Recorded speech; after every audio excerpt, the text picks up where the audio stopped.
क्या आप इस बात को मानते हैं कि पैसा ऐसी चीज़ है, अगर आपके पास हो तो पराये भी अपने हो जाते हैं और अगर ना हो तो अपने भी पराये हो जाते हैं?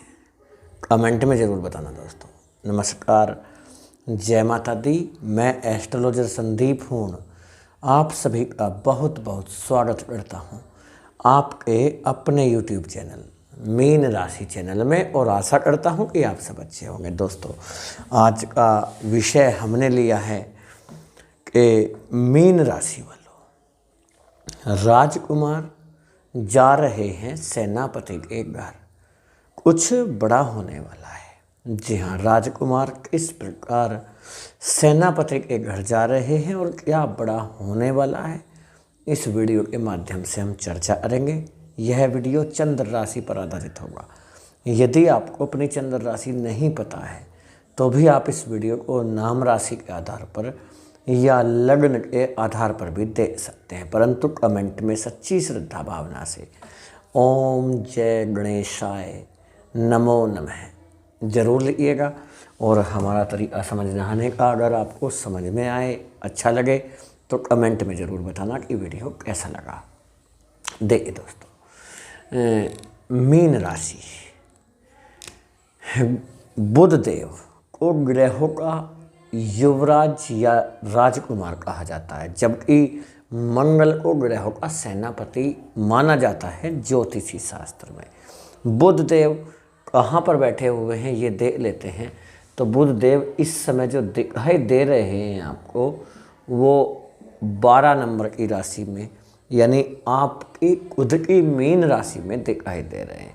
और ज्योतिषी शास्त्र में माना जाता है कि बुध देव हमेशा मीन राशि के अंदर जो होते हैं, मीन राशि में जो होते हैं, वो नीच के होते हैं।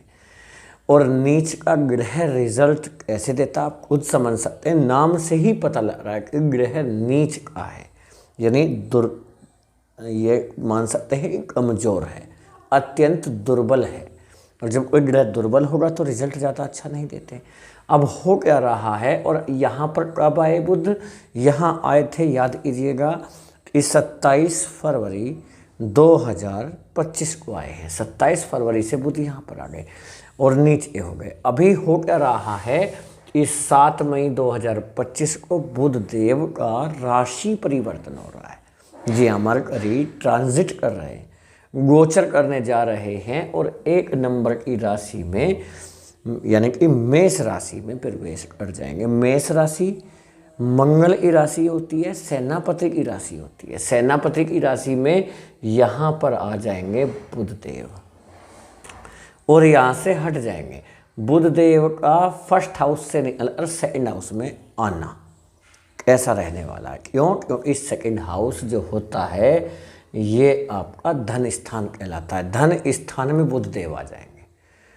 इसका जो इफेक्ट पड़ने वाला है वो काफ़ी आपके लिए पॉजिटिव रहेगा, यहाँ से बेहतर रहेगा, क्योंकि यहाँ पर यानी फर्स्ट हाउस में आपकी राशि में बुध देव नीच के थे। नीचता खत्म हो जाएगी, लेकिन ये भी याद रखें कि बुध देव शत्रु राशि में आ जाएंगे। मंगल और बुध आपस में शत्रु होते हैं और शत्रु राशि में भी ग्रह ज़्यादा पावरफुल नहीं होता, ज़्यादा स्ट्रोंग नहीं होता है।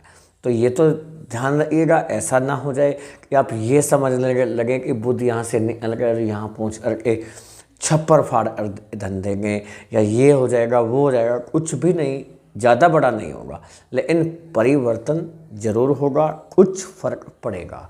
इसलिए हमने लिखा था कि कुछ बड़ा होने वाला, कुछ कम। ठीक है, अब वो क्या होने वाला है? ये तो बहुत अच्छी बात है कि नीचता खत्म हो रही है बुध की। 7 मई से लेकर 23 मई तक के लिए प्रभाव रहेगा। इसके रिजल्ट क्या आपको मिलने चाहिए? रिजल्ट पहला तो आपको मिलेगा इस आप धन स्थान का रिजल्ट, जहाँ पर बैठे हैं वहाँ का रिजल्ट मिलेगा, यानी सेकंड हाउस का।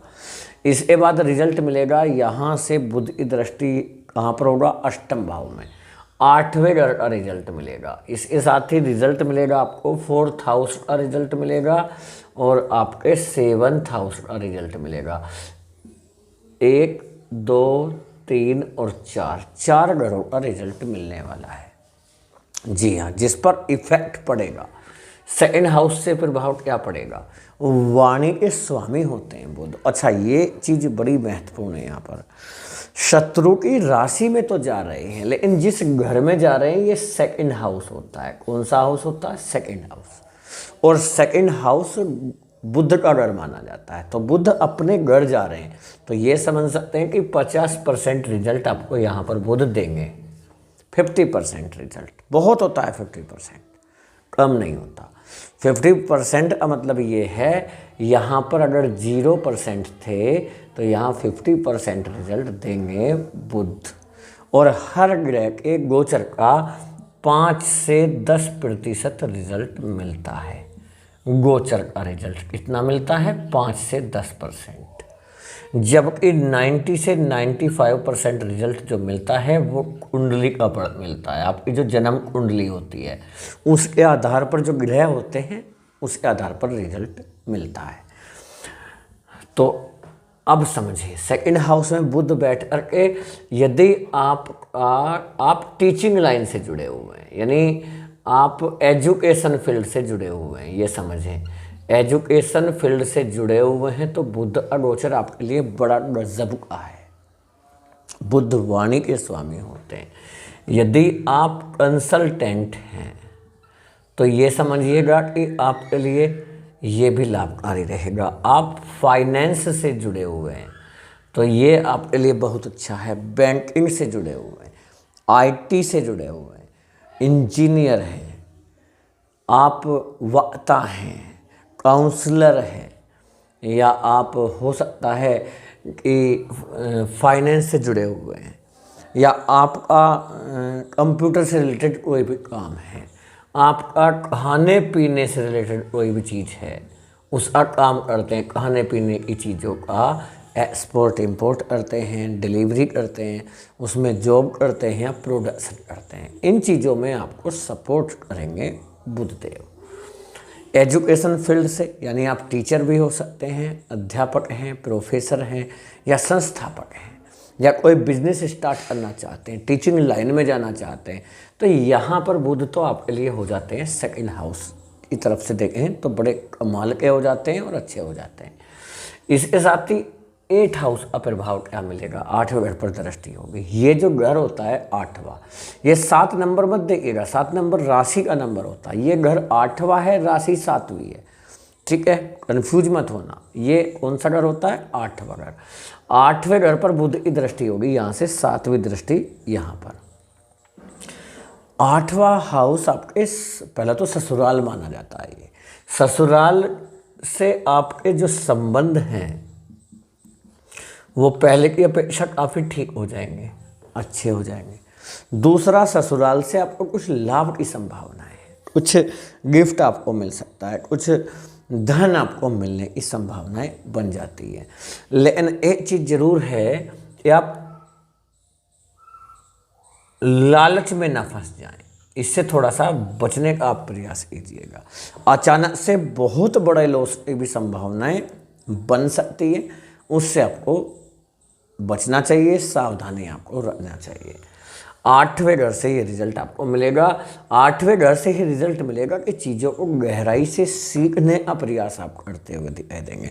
ज़्यादातर गहन अध्ययन कर सकेंगे। विद्यार्थी कुछ नया सीखना चाहेंगे और गहराई तक सीखना चाहेंगे, और बहुत अच्छा योग बना हुआ है विद्यार्थियों के लिए। यदि आप स्टूडेंट हैं और हायर एजुकेशन के लिए आप जाना चाहते हैं, कहीं किसी फॉरेन कंट्री में जाना चाहते हैं, वीज़ा, पासपोर्ट या परमानेंट रेजिडेंस को लेकर ये भी समस्याएं चल सकती हैं।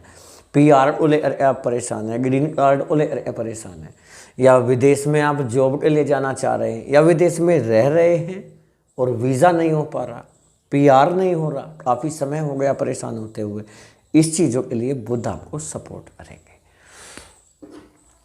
8वें घर के बाद आपको रिजल्ट मिल जाता है 4th हाउस का। 4th हाउस, ये 4th हाउस है आपकी कुंडली में।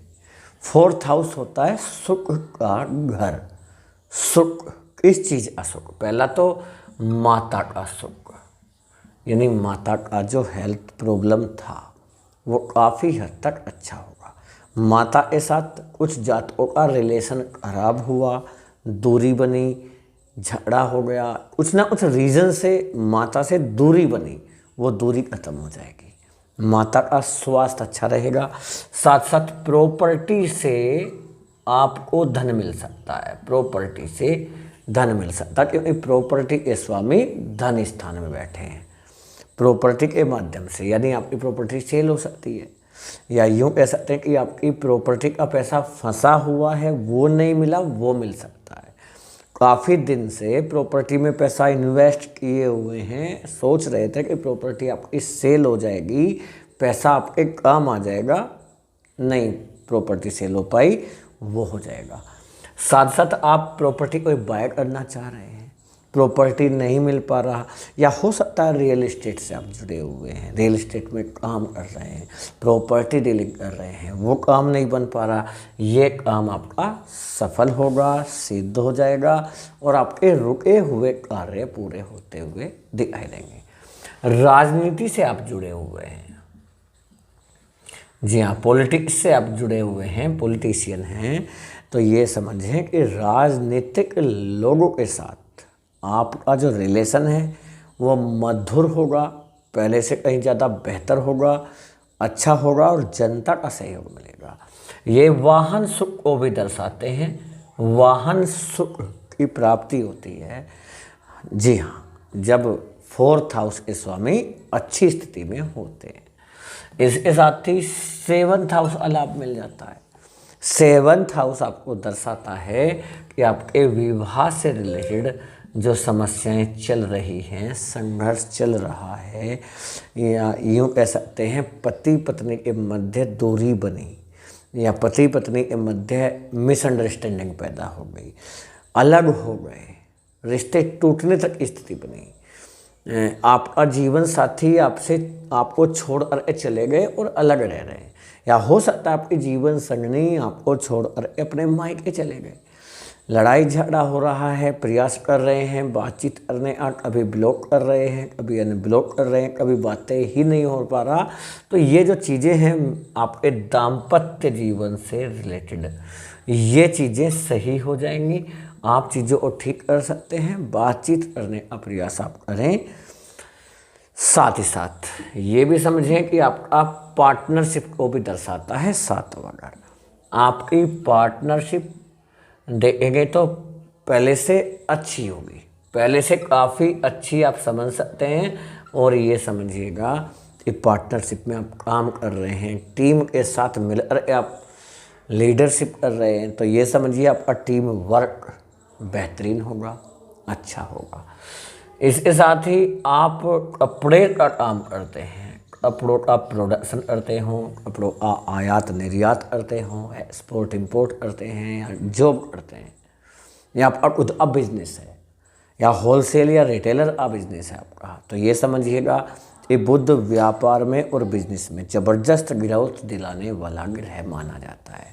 बुध को बुद्धिमता का ग्रह माने जाते हैं, और बुद्धिमता का ज़्यादा से ज़्यादा उपयोग यहाँ पर करते हुए आप दिखाई देंगे। ज़्यादा से ज़्यादा कहते हैं ना, सही समय पर सही डिसीजन आप ले सकेंगे। आप ऐसा इन्वेस्टमेंट करने का सोचेंगे, अपनी आय को बढ़ाने का जो सोच रहे हैं, आपका जो इन्वेस्टमेंट है वो सही दिशा में होगा, जोखिम भरा काम आप नहीं कर सकेंगे, ये अच्छा है। साथ ही साथ आप चाह रहे हैं काफ़ी समय से कि आपकी लाइफ में कोई आए, लव रिलेशन हो, लव लाइफ आपकी हो, लेकिन आप लव पार्टनर ढूंढ रहे हैं, नहीं मिल पाया, एक अच्छे लव पार्टनर की संभावनाएं बन जाती हैं। जी हाँ, काफ़ी हद तक बनी हुई हैं और एक अच्छा लव पार्टनर आपको मिल सकता है। लेकिन लव रिलेशन इस टाइम पर जो आपका चल रहा है उसमें शक वाली स्थिति, थोड़ा ईगो जो आपको दिखाई दे रहा है अपने लव पार्टनर में, आपसे बातें नहीं हो रही, ब्लॉक कर दिए हैं, बार बार आपका मन भी विचलित हो रहा है, परेशान हो रहे हैं, टेंशन में है, तनाव में है, डिप्रेशन वाली स्थिति बना ली है। तो इन चीज़ों से बाहर निकल कर आपको मौका है अपने लव रिलेशन को ठीक करने का। पारिवारिक सहयोग आपको नहीं मिल पा रहे थे, पारिवारिक सहयोग आपको मिलता हुआ दिखाई देगा। इसके साथ ही आपकी प्रॉपर्टी पर, खानदानी संपत्ति पर कोई वाद विवाद चल रहा है, वह काफ़ी हद तक आपके पक्ष में जाता हुआ दिखाई देगा। भाई बहन के साथ संबंध आपके अच्छे रहेंगे, छोटी भाई और छोटी बहन के साथ संबंध अच्छे रहेंगे। इसके साथ ही यदि आप कोई ऐसा नया काम शुरू करने की सोच रहे हैं, आय के साधन बढ़ाने की सोच रहे हैं, शुरू नहीं कर पा रहे थे, कुछ ना कुछ अड़चने आ रही हैं, वो अड़चने समाप्त हो जाएंगी। बिजनेस से संबंधित डील आपकी सफल होगी। इन्वेस्टर की आप तलाश कर रहे हैं, तलाश पूरी होगी। साथ ही साथ आपके कर्ज में काफ़ी हद तक राहत मिलती हुई दिखाई देगी। आपकी संतान के बारे में बात करें तो आपकी संतान का पढ़ाई से मन विचलित हो रहा है, आपकी संतान को इस समय गुस्सा ज़्यादा आ रहा है, या यूँ कह सकते हैं पढ़ाई से हट रहे हैं। विवाह में भी परेशानी का सामना करना पड़ रहा है। कुछ जातकों की संतान को देखा जाए तो नौकरी नहीं मिल पा रहा, तो ये चीज़ें काफ़ी हद तक सही हो जाएंगी और नौकरी की तलाश करने वाले जातकों के लिए अच्छा समय है। नौकरी का योग रहेगा। इंटरव्यू यदि आपका आ रहा है या कोई एग्ज़ाम आ रहा है, उसके लिए पॉजिटिव जाएगा। जॉब में है, ट्रांसफ़र नहीं हो पा रहा, मन चाहा ट्रांसफ़र आपका होने की संभावनाएं बन जाती हैं। इसके साथ ही यदि जॉब में काफ़ी समय से प्रॉब्लम चल रहा है, प्रमोशन नहीं हो पा रहा, या यूँ कह सकते हैं राजनीति आपके पीछे रचा जा रहा है, मेहनत आप कर रहे हैं, क्रेडिट किसी और को मिल रहा है, संघर्ष के हिसाब से, आपकी मेहनत के हिसाब से वो रिजल्ट नहीं आ रहे, काफ़ी हद तक सुधार हो जाएगा। जी हाँ दोस्तों, लेकिन ये ग्रह गोचर के आधार पर है, जिसका प्रभाव ही 5 से 10% होता है, इससे ज़्यादा नहीं होता है। ग्रह गोचर का प्रभाव 90 से 95% तो आपकी जन्म कुंडली का ही होता है। यदि आपके जीवन में समस्याएं ज़्यादा चल रही हैं तो किसी अच्छे एस्ट्रोलॉजर को अपनी जन्म कुंडली का एनालिसिस आप जरूर कराइए। हमसे कराना चाहते हैं, हमारे व्हाट्सएप नंबर पर मैसेज करके अपॉइंटमेंट ले सकते हैं। उसके लिए पेमेंट करना होगा, फीस जमा करके ही आपको अपॉइंटमेंट मिलेगा। दोस्तों, व्हाट्सएप नंबर मिल जाएगा डिस्क्रिप्शन बॉक्स में। बुध देव की कृपा हमेशा आप सभी के ऊपर बनी रहे, और यदि हमारा समझाने का तरीका आपको समझ में आया हो, अच्छा लगा हो, तो ज़रूर बताइए। वीडियो कैसा लगा फैमिली दोस्तों को शेयर भी कीजिएगा। पहली बार वीडियो देख रहे हैं, चैनल को सब्सक्राइब कर लीजिएगा। जय हिंद, जय भारत, वंदे मातरम, जय बुद्धदेव।